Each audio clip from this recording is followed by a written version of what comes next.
এরম ভাবে তাকিয়ে আছে কেন আমার ছবির দিকে?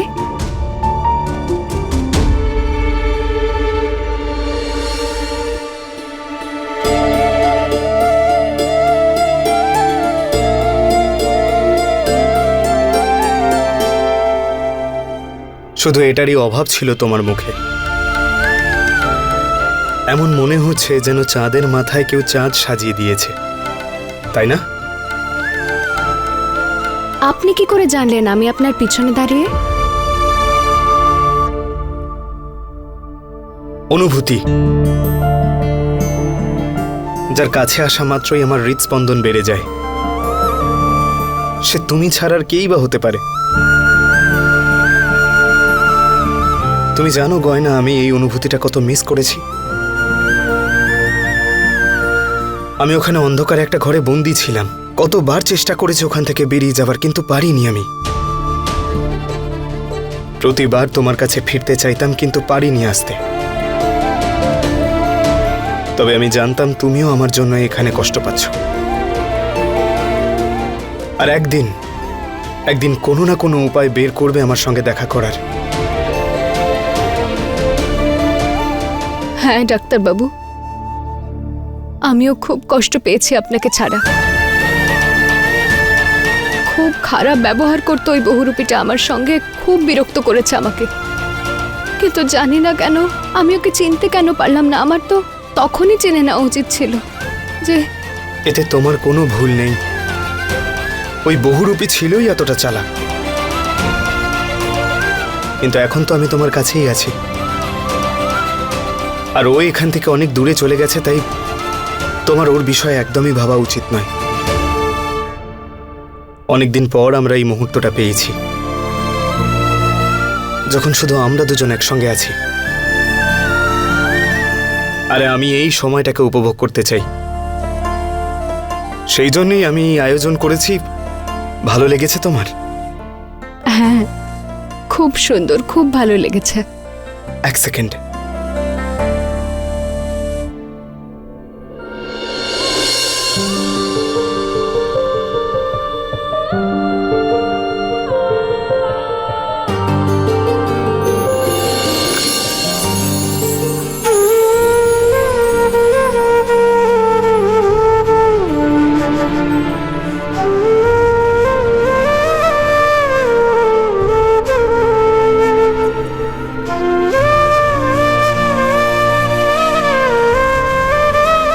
গয়না, গত কয়েকদিন আমাদের জন্য অনেক কষ্টের ছিল। সেই জন্য আমি একটা নতুন শুরু করতে চাই। আর আমি তোমাকে কথা দিচ্ছি যে এইবার আমি তোমাকে আর আমার থেকে দূরে যেতে দেব না। গয়না,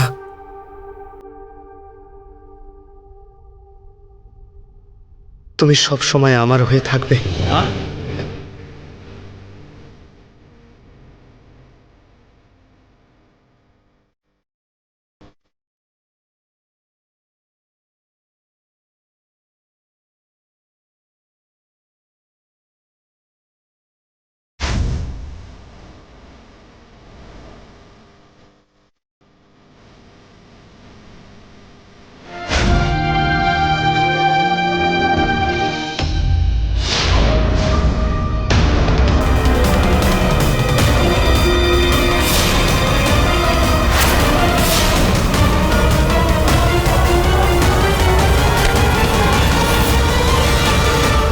কে তুমি? গয়না, এই কি করছো তুমি? আমি তোমার ডাক্তার বাবু। আর কে? মিথ্যে, মিথ্যে বলো না আমাকে। তোমার তোমার কানের পিছনে সুতো কেন আটকে আছে? হ্যাঁ, আর দাগ হয়ে আছে কেন তোমার ওখানে?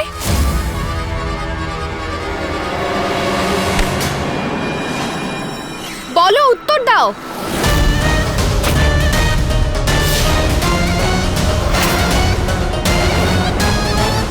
গয়না, তুমি শান্ত হও প্লিজ।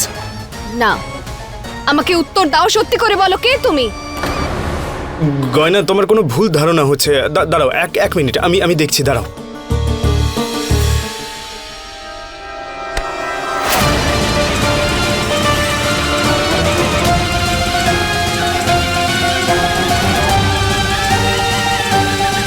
গয়না, গয়না তুমি শান্ত হও আর আমার কথা শোনো। এই এই এই চামড়াটা দেখতে পাচ্ছ যেটা, এটা এই দেখো, এটা টিস্যু পেপার, যেটা আটকে গেছে হয়তো। আর এই এই সুতোটা, এটা আমার কলারের থেকে বেরোচ্ছে। আরে তুমি একবার নিজেই দেখো না।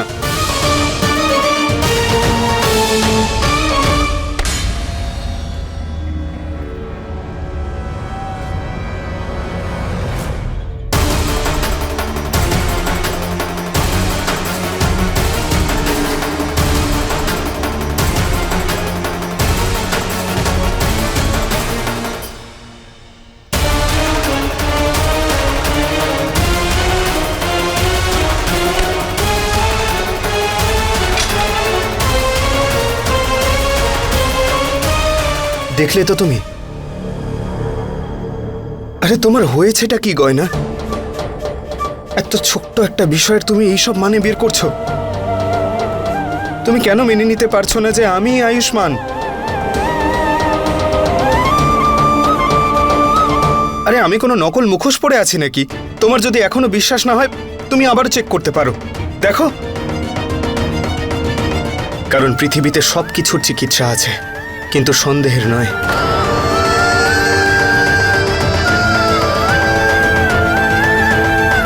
দেখো গয়না, আমি জানি তোমার মধ্যে কি চলছে, কিন্তু তুমি এটা মেনে নাও যে আমি কোনো বহুরূপী নই। আরে আমি তোমার ডাক্তার বাবু। যা কিছু হয়েছে তারপরে সত্যি আর মিথ্যে নিয়ে এলোমেলো হয়ে আছি আমি। মনে মনে একটাই ভয় হচ্ছে যে না বুঝে আমি কোনো ভুল করে ফেলছি না তো। কোনো ভুল করছো না তুমি। আমরা একটা নতুন শুরু করছি। তুমি দেখো, সব কিছু ঠিক হয়ে যাবে। আমি আছি তো তোমার সঙ্গে, আমি সব ঠিক করে দেব। গয়না, তুমি একদম চিন্তা করো না। আমাদের ভবিষ্যৎটা খুব সুন্দর হবে, আর তখন আমাদের মধ্যে শুধুমাত্র ভালোবাসা থাকবে। আর আমরা এমন কিছুই করব না যাতে আমরা একে অপরের থেকে দূরে চলে যাই।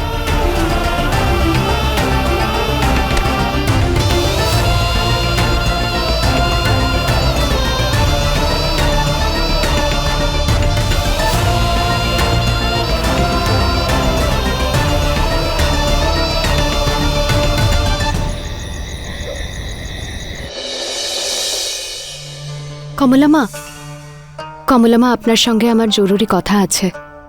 এত রাতে তোমার কি এমন জরুরি কথা আছে? হ্যাঁ,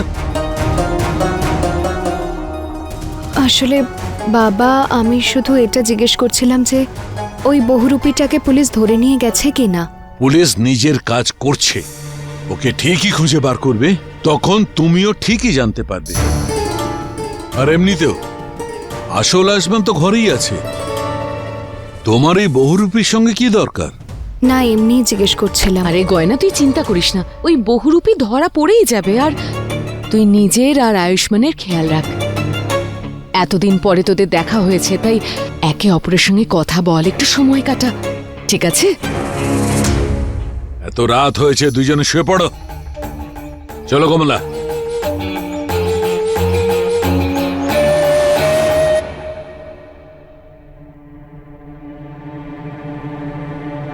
মাকে বলতে পারলাম না আমি, কিন্তু জানি না, আমি কিছুতেই বুঝতে পারছি না যে আসলে ডাক্তারবাবু কে আর বহুরূপী কে। বুঝতেই পারছি না যে আমি কি একটু বেশি ভাবছি নাকি আমি কোনো ভুল করে ফেললাম, জানি না।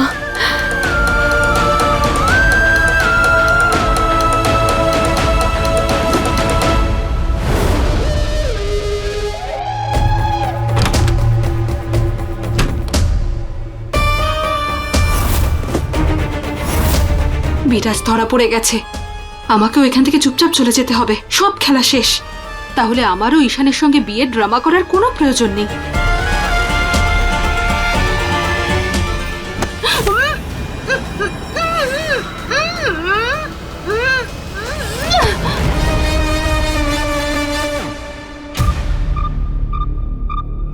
বিরাজ, তুমি? চুপ করো। আরে কেস খাওয়াবে নাকি আমার? তোমার কি কোনো ধারণা আছে যে বাড়ির লোক আর পুলিশের কাছ থেকে কত কষ্টে লুকিয়ে আমি এখানে এসেছি পালাতে পালাতে? তুমি তুমি ঠিক আছো? আরে ঠিক কি করে থাকবো আমি? তুমি তুমি তো জানো যে বাড়ির লোকরা এটা জানতে পেরে গেছে, তারা এটা বুঝে গেছে যে আমি নকল আয়ুষ্মান। ধাত্তেরি, এখানে প্রতিশোধ নিতে এসেছিলাম, এখন নিজে কি করে বাঁচবো সেটাই বুঝতে পারছি না। প্রীতি উষা আর মিলখা সিং এর মতো শুধু দৌড়েই যাচ্ছি। ধাত্তেরি, পুরো প্ল্যানটা ফেল হয়ে গেল আমার। বিরাজ, প্ল্যান ফেল হয়েছে তো কি হয়েছে? আমরা দুজন তো একসঙ্গে আছি। তুমি তুমি এই প্রতিশোধের কথা ভুলে যাও। আমরা দুজন অন্য কোথাও চলে যাব, এখান থেকে অনেক দূরে চলে যাব, বিয়ে করে নেব, তারপর জীবনটাকে নতুন করে শুরু করব। হ্যাঁ দেখো, আমি প্যাকিংও করে রেখেছি। চলো আমরা চলে যাই। তোমার মাথা খারাপ হয়ে গেছে নাকি? মাথায় কি গোবর ভরে আছে নাকি তোমার? এসব কি করছো? কোথাও যাবে না তুমি, বুঝলে কিছু? ফেলে দাও, ফেলে দাও বলছি। ছাড়ো আমাকে, ছাড়ো বলছি। দাঁড়াও তুমি, বিরাজ নিজেকে একটু কোথাও সামলাও। যাবে না তুমি। বিরাজ, তোমার সত্যিটা এখন সবাই জানতে পেরে গেছে, তাহলে প্রবলেমটা কোথায়? প্রবলেম এটাই, আমার এখনো প্রতিশোধ নেওয়া হয়নি। আর এই পরিবার আমার সাথে যা যা করেছে সেটা এত সহজে কিন্তু আমি ভুলবো না। হ্যাঁ, তাই এখন থেকে তোমায় শুধু আমার ডান হাত হয়ে নয়, আমার চোখ, নাক, কান সবকিছু হয়ে এখানে থাকতে হবে। এই বাড়িতে ঈশানের সঙ্গে বিয়ে করবে তুমি, আর আমার প্রতিশোধ নেবে তুমি, বুঝলে? না, আমি এরকম কিছুই করব না। আমি তোমাকে ভালোবাসি বিরাজ, সে যাই হয়ে যাক না কেন, আমি ঈশানকে বিয়ে করব না। কেন করবে না? কেন করবে না তুমি বলো? তোমাকে করতেই হবে, বুঝতে পারছো তুমি? ব্যাপারটা হচ্ছে যে আমি তোমায় জিজ্ঞেস করছি না, আমি তোমাকে অর্ডার করছি। এটা আমার একটা উদ্দেশ্য, আমার মায়ের উপর প্রতিশোধ নেওয়া, বুঝতে পারলে? তাই আমি তোমাকে এখন যা যা বলবো না, তুমি যদি সেরকম না করো তাহলে তোমার জন্য সেটা কিন্তু একেবারে ঠিক হবে না, বুঝতে পারছো তো? তুমি পারছো বুঝতে? বিরাজ, তাহলে বলো, এবার বলো, যেরকম আমি তোমাকে করতে বলবো তুমি সেরকমই করবে তো? কি হলো, করবে কিনা বলো, বলো।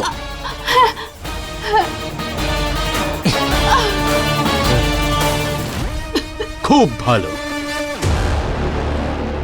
সেই জন্য এবার থেকে আমি যা যা বলবো তোমাকে ঠিক সেইভাবে তুমি করতে থাকো, আর পিছনে সরে যাওয়ার বা পালানোর চেষ্টাও করো না কিন্তু। মাথায় ঢুকলো?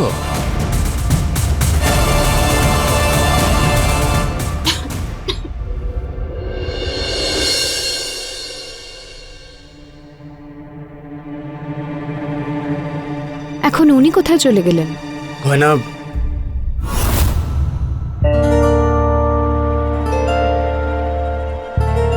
ওই আপনাকে ঘরে দেখতে পাচ্ছিলাম না, আপনাকে খুঁজছিলাম। কোথায় গেছিলেন আপনি? গয়না, আমার ঘুম আসছিল না, তাই বাইরে একটু ঠান্ডা হাওয়া খেতে গেছিলাম, কিন্তু বাইরেও হাওয়া দিচ্ছে না।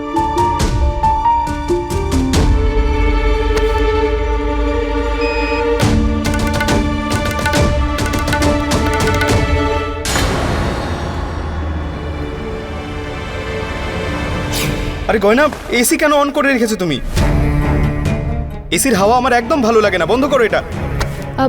আরে ডাক্তারবাবু, এত গরম হচ্ছিল, আমি তো আপনার জন্যই চালিয়েছিলাম এসি, না হলে আমার তো অভ্যেস নেই এসির। আরে গয়না, আমিও তোমার মতো এসিতে থাকতে একদম পছন্দ করি না, আমার জন্য ফ্যানই যথেষ্ট।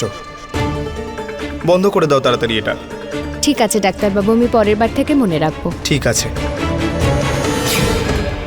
এটা আপনি কি করছেন? আপনার তো এসির হাওয়া একটুও পছন্দ ছিল না, তাহলে আপনি এর সামনে এখন কি করে দাঁড়িয়ে আছেন?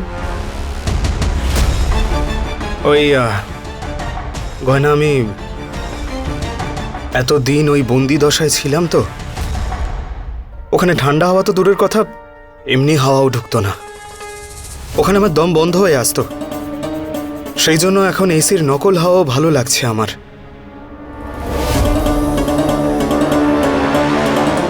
কিন্তু এটা তো আপনার অনেক পুরনো অভ্যেস, আপনি তো 2 মিনিটের জন্যও এসির সামনে দাঁড়িয়ে থাকতে পারতেন না, তাহলে কি করে এইভাবে এত তাড়াতাড়ি অভ্যেস বদলে যেতে পারে?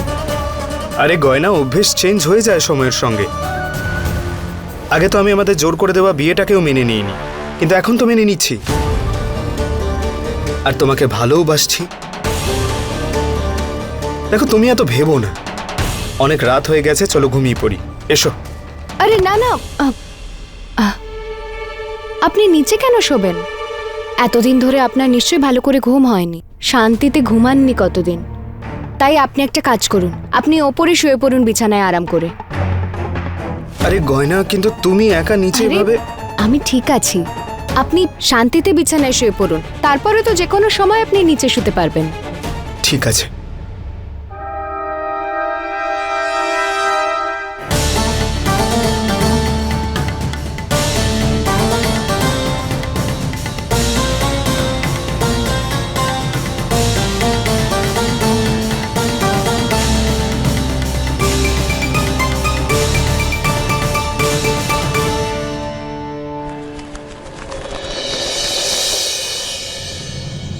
আরে শোনো শোনো শোনো, কোথায় সবাই? আরে ঈশানের বিয়ে, সবাই প্রস্তুতি নেওয়া শুরু করে দাও। আরে পরের সপ্তাহে না, ওই যে একটা কি দিন হয় না, ভ্যালেন্টাইন টিং টিং, ওই এমন কিছু। মা ভ্যালেন্টাইন। হ্যাঁ হ্যাঁ সেটাই, সেই দিনকে সময় পাওয়া গেছে ঈশানের আশীর্বাদে। অনেক অনেক শুভেচ্ছা। Thank you. চল এবার ঘোড়ায় চড়ার জন্য তৈরি হ। আমি খুব খুশি যে আমার ছোট ভাইয়ের বিয়ে হচ্ছে। Thank you. আমি ঈশানকে বিয়ে করতে চাই না, কিন্তু বিরাজ তো আমাকে ফাঁসিয়ে দিল। এখন আমি কি করব? দিদি ভাই, আজ দিদির সঙ্গে খেতে বসে সমস্ত কথা সেরে নেব, যে গায়ে হলুদে কি করব, বিয়ের দিন কি করব, আর কিভাবে করতে হবে। হ্যাঁ, আর কত নিতে হবে।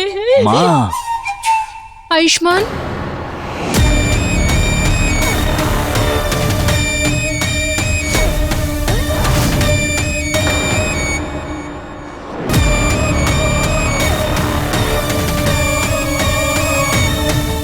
আই এম সরি আয়ুষ্মান, আমার জন্যই তুমি এই বাড়ি থেকে বাইরে ছিলে, আর না জেনে শুনেই হয়তো নকল আয়ুষ্মানকে এই বাড়িতে নিয়ে চলে এসেছি। সবকিছু আমার দোষ, আমার বেঁচে থাকা উচিত নয়, আমার মরে যাওয়া উচিত, আর এটাই আমার শাস্তি, আর এটাই প্রায়শ্চিত্ত। তাই আমি নিজেকে শেষ করে দেব।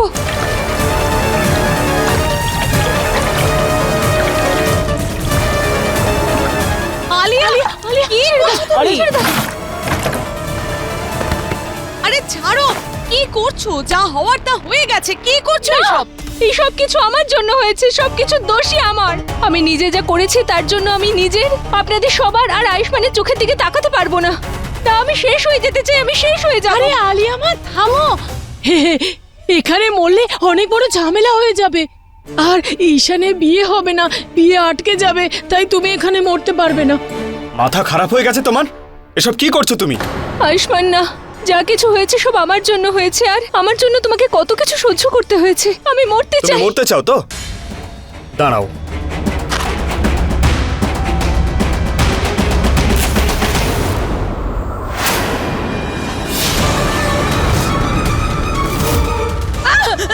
কি কি করছে? আরে ছাড় আয়ুষ, কি করছিস তুই? ঈশান আটকা ওকে। দাদা তুমি এসব কি করছো? ব্যাপারটা সামলানোর জায়গা আরো বাড়িয়ে তুলছো। আরে আমি ঈশান। বিষয়টা বাড়াচ্ছি না, একেবারে শেষ করছি। তুই 1 মিনিট দাঁড়া। তোমার কি মনে হয় তুমি এখানে এসে সব ড্রামা করবে? তুমি বলবে যে তুমি ভুল করেছো আর আমি তোমায় ক্ষমা করে দেব। তুমি মরতে চাইলে মরো, আমি তোমাকে বাধা দেব না। চাইলে আমি তোমাকে সাহায্য করতে পারি। তাহলে কি করব আমি আয়ুষ্মান? যদি তুমি আমায় ক্ষমা না করো তাহলে আমার বিবেক দংশন হবে। যা কিছু হয়েছে আমার কারণে হয়েছে, আর আমি তখন বুঝতেও পারিনি যে যেই মানুষটাকে আমি এই বাড়িতে নিয়ে এসেছি সেই মানুষটা তুমি নাও একজন বহুরূপী।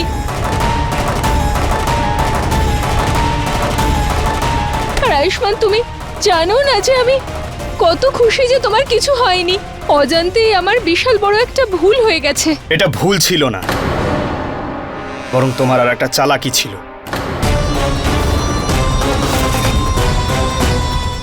গয়না ঠিকই বলে, তুমি একেবারেই বিশ্বাস করার যোগ্য নও। আমি বোকা ছিলাম যে তোমার কথায় বিশ্বাস করে তোমার সঙ্গে চলে গেছিলাম, কিন্তু এখন আমার চোখ খুলে গেছে। এই দেশলাইটা আমি আরেকবার জ্বালানোর আগে এখান থেকে বিদায় হও। কিন্তু যাও। আমি তোমার মুখটাও দেখতে চাই না। যাও এখান থেকে। আর তোমরা সবাই ভেতরে চলো। চলো মা। চলো ঈশান।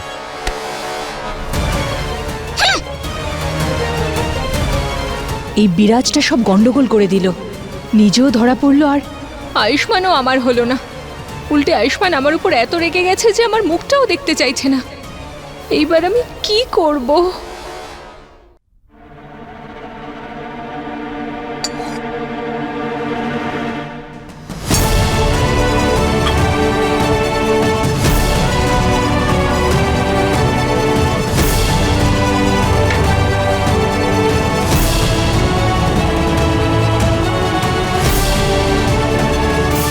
ডাক্তারবাবুর তো কাজু মেওয়া খেলে খুবই সমস্যা হতো। নিজের হাতে গাজরের হালুয়া বানিয়ে এনেছি, খেয়ে বলুন না কেমন লাগছে। এই নিন। তুমি এতে কাজু মেওয়া দিয়েছিলে নাকি? আমার কাজু মেওয়াতে অ্যালার্জি রয়েছে। কিন্তু ওই বহুরূপী যখন মায়ের জন্য কাজু মেওয়া দেওয়া কেকটা এনেছিল, সেটা খেয়ে কিন্তু ওর কোনো সমস্যা হয়নি।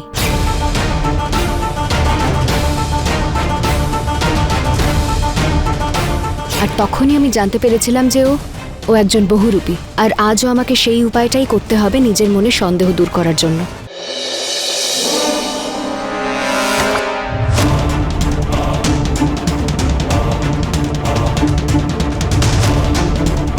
যদি ডাক্তারবাবু এতে কাজু মেওয়া দেওয়া আছে এটা বুঝতে পারেন আর খেতে অস্বীকার করে দেন, তার মানে হলো এটাই যে উনিই আমার ডাক্তারবাবু। আর যদি উনি এটা খেয়ে নেন, তার মানে মেনে নিতে হবে যে ডাক্তারবাবুকে চিনে নিতে আমি অনেক বড় ভুল করে ফেলেছি।